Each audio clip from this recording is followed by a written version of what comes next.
Nietzsche said that you could tell much about a man's character by how much truth he could tolerate, which is very interesting. You know, there's an idea in the great Western tradition that the truth is the way and the path of life, and that no one comes to the Father except through the truth. And I believe that to be the case, because I don't think that you can manifest who you are without the truth. And so I think it's literally and metaphorically true that the pathway to who you could be if you were completely who you were is through the truth. And so the truth does set you free, but the problem is that it destroys everything that isn't worthy in you as it sets you free, and that's a process of burning. And it's painful because you cling to what you shouldn't be, partly out of pride and partly out of ignorance and partly out of laziness. And so then you encounter something true. And you all know this perfectly well, because when was the last time that you learned something important that wasn't a blow of some sort, you know? And it's often you look back at your life and you think, oh God, I really learned something there. I wouldn't want to do that again, but it really changed my life. I mean, sometimes it can really destroy you, you know, an encounter with the truth, and you never really recover. But now and then something comes along and straightens you out, and a lot of you has to go. A lot of you has to burn away, you know, and I suppose in some sense the idea is that everything about you that isn't worthy is to be put into the flames. You know, I learned when I was a kid, about 25 or so, a little older than a kid, that almost everything that I said was one form of lie or another. And I wasn't any worse, I would say, than the people that I was associating with, or any better. And the lies were manifold, you know, they were attempts to win arguments for the sake of winning the argument. That might be one. Attempts to indicate my intellectual prowess when there were competitions of that sort. Maybe just the sheer pleasure of engaging in an intellectual argument and winning. My inability to distinguish between ideas that I had read and incorporated because I had read but hadn't realized that I hadn't yet earned the right to use. All of that. And, you know, I had this experience that lasted a long time. Well, I would say it's really never gone away. And I think this was the awakening of my conscience. And I didn't realize this until much later when I was reading Socrates' Apology. This voice, for lack of a better word, made itself manifest inside me. And it said every time I said something that wasn't true. And that's usually what it said. That's not true. You don't believe that. Or there was a sensation that was associated with it. I don't think this is that uncommon, you know. I asked my psychology classes for many years in a row if they had an experience, that they had a voice in their head, let's say, it's a metaphor, or a feeling that communicated to them when they were about to do something wrong. And it was universally the case that people agreed with one of those statements or another. And the other thing I would ask is, well, do you always listen to it? And of course the answer to that was definitely no. You know, I learned that so much of what I was doing was false. And I think I learned this, there was a reason that this came to me so clearly. I was trying to understand why people did terrible things. And I was really concentrating on the terrible, terrible things that people do. And I was interested in Auschwitz, for example, and not as a political phenomenon, but as a psychological phenomenon. I was curious about how you could be an Auschwitz guard. Many people did many terrible things during the 20th century, and the idea that I was somehow better than them, or that I should assume a priori that I was better than them and that I wouldn't have made the same choices or worse had I been in the same situation, was a very, very, very dangerous supposition. And in fact, a sufficiently dangerous supposition to bring about the very danger that I assumed was worth avoiding. I had this idea, you know, that what had happened, especially in Nazi Germany, but also in the Soviet Union, shouldn't happen again.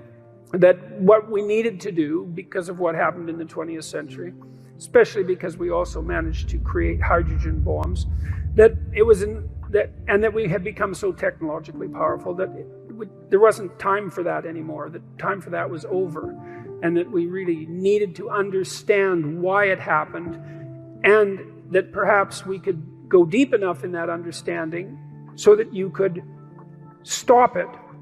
Because if you understand the problem, maybe you can solve it. And at least in part, I came to believe that the problem was, as Solzhenitsyn said, that the problem is that the line between good and evil runs down every human heart. And I was reading Jung at the same time, and he believed that the human soul was a tree whose roots grew all the way to hell, and believed also that in the full investigation of the shadow, which was the dark side of the human psyche, was that it was bottomless, essentially, that it was like an experience of hell. And that also struck me as true.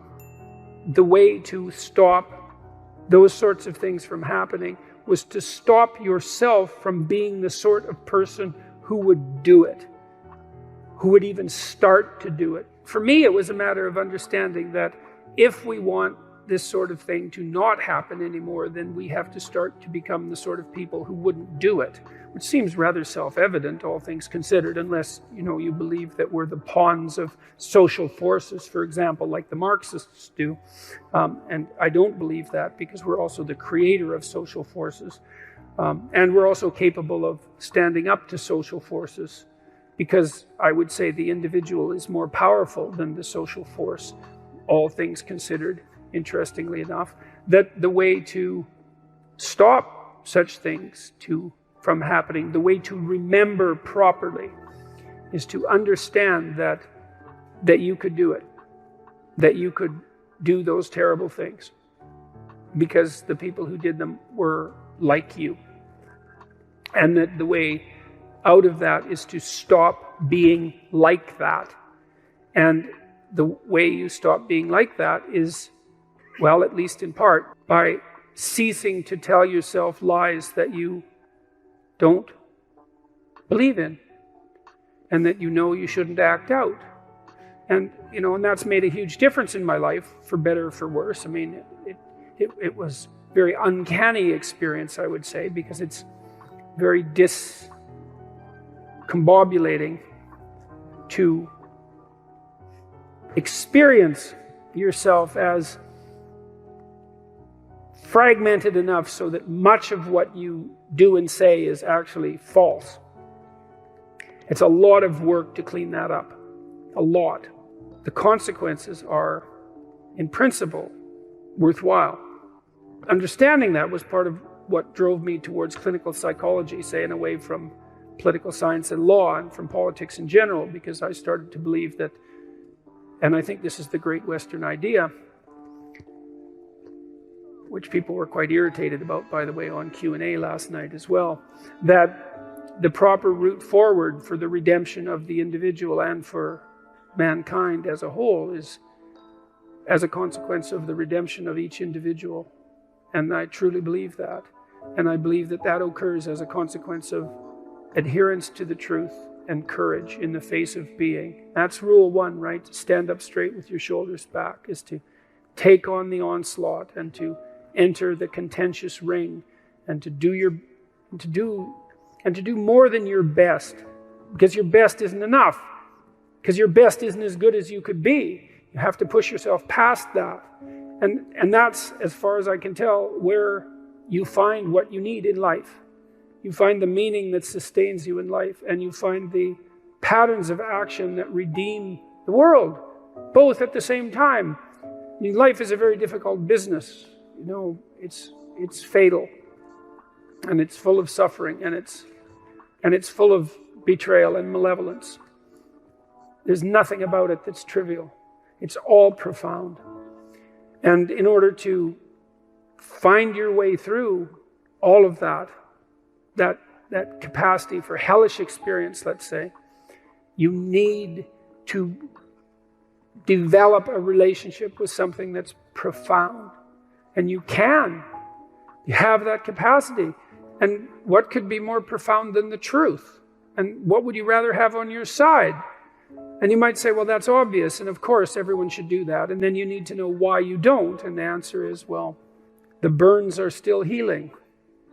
It's like, well, there's no shortage of dead wood to burn off. And there's no shortage of pain when the dead wood burns off. And that's what makes people afraid of the truth.